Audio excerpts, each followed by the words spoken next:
What's going on, everyone? John here from The Real Talk, back again with another review. And that is for Spider-Man Far From Home, which was directed by Jon Watts, starring Tom Holland, Samuel Jackson, Zendaya, Marisa Tomei, Jon Favreau, and the great Jake Gyllenhaal. So, guys, no spoilers here in this review. I will try to have a spoiler review up later on this week, so that way it gives people the time to watch it.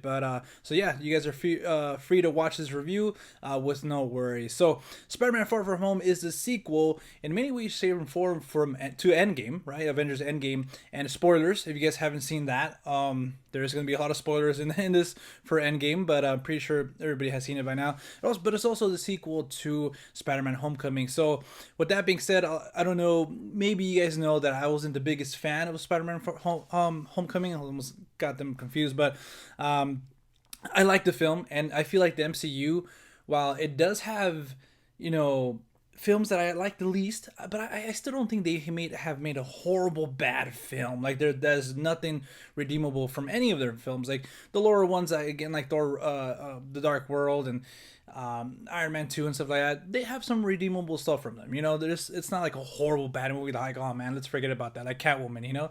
But with that being said, Spider-Man Far From Home, Homecoming. I loved Tom Holland as Spider-Man, right? There's a lot of things to love about that movie, but I just had my personal issues, and I felt like him being in the MCU, we didn't really get a Spider-Man movie that I've come to know and love from, obviously the Raimi films and the Andrew Garfield ones.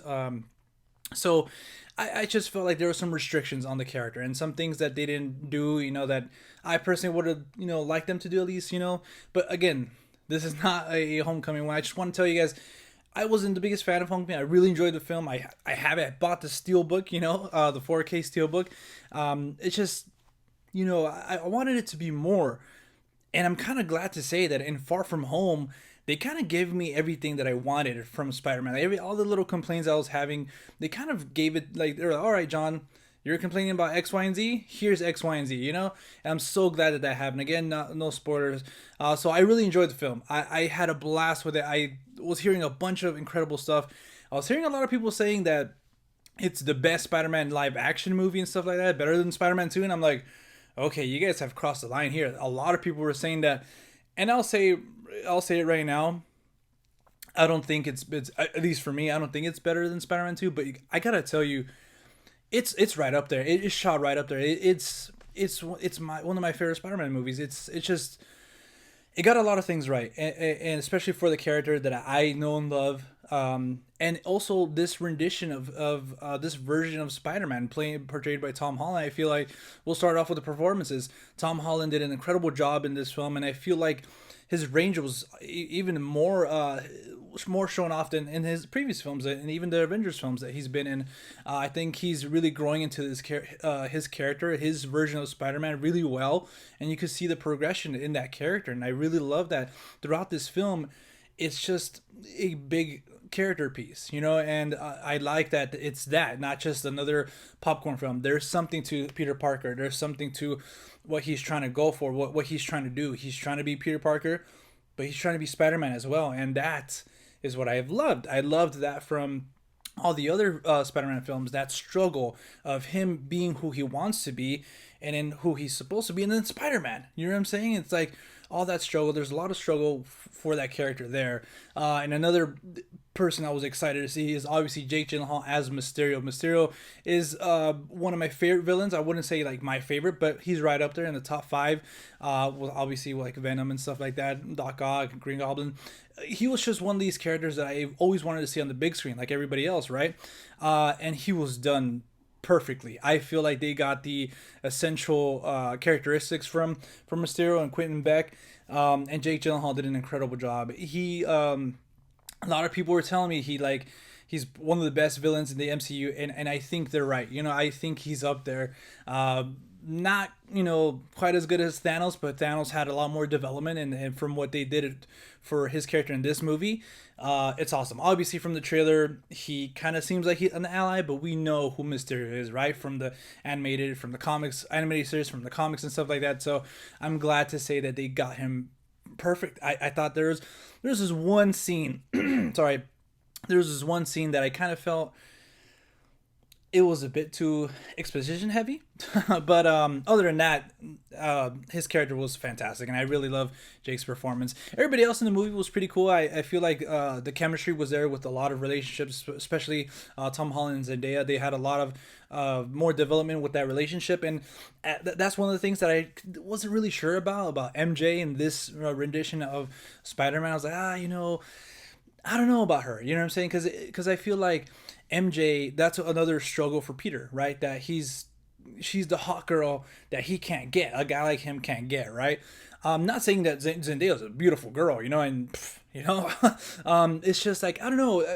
She kind of seemed to be on Peter's level, kind of like, oh, let me just go after someone in my own circle. But in this one, they kind of developed that a little bit more, and it was just, again, Jon Watts does exactly what he did in Homecoming, in the sense of having it like a teen movie, kind of having like a coming of age movie. He does that again with this movie, along with all the other superhero stuff. So that's what I loved, and that's why I really like that Jon Watts is he continued to direct these films, right?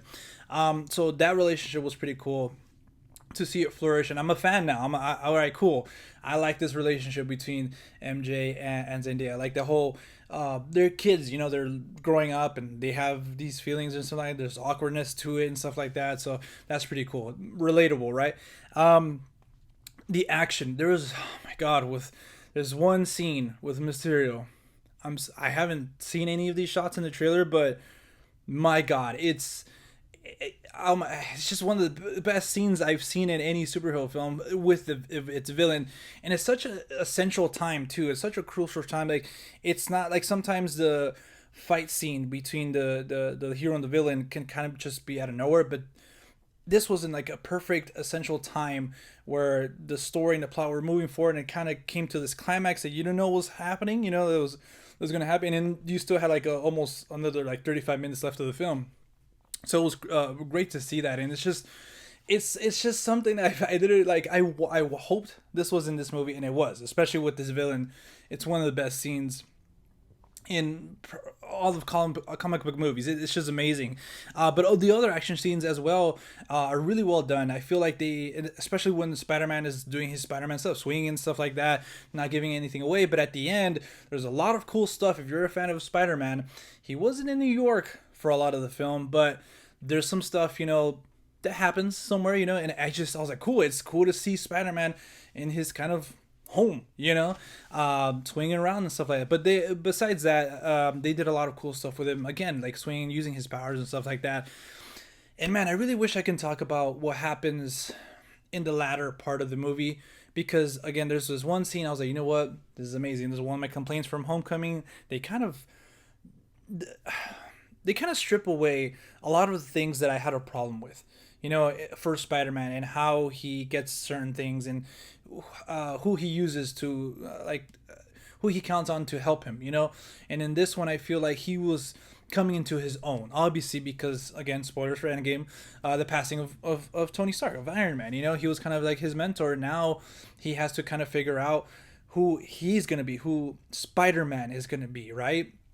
And I really like that. Man, I don't know what else to say.